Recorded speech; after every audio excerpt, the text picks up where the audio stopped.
Breakfast tapos ng laban. Si Sir Rick talaga the best. Si Sir Rick the best. Second time in Mexico kami. Bibla yung isa. Yeah, dati ng Mexico City talaga. Ilado na kay ka din, no? Sa Mexico ba? Ilado na kay ka? Ang mga nang pinaka-760. Ganda ng performance. Yes. Pero yung pinakaano ko kagabi talaga yung nakapicture ako kay Eric Morales talaga. Idol ko yun eh. So kala idol ko talaga yun eh. Yung mga putok niya dyan ko Ang bait inaano nung eh. ang bait ni Doc. Talagang tinawag pa niya tayo. Tinawag pa talaga niya. Halika dito si Morales. Si Doc talaga yung ano. Siya nagtawag sa atin. Si Doc. Nako ba? Contact na. Hindi.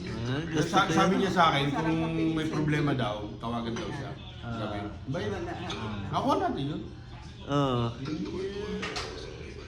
Yan ang gusto ko sa Mexican unboxer eh, no? Respect talaga ang ano nila eh, no? Talent, Yung kalaban ni Jamin, gusto ko talaga yun. Ang bait ko. Ang bait, nagpapicture pa naman ako na respect sa inyo. Ano, very humble. Very humble talaga. Very humble. Lima.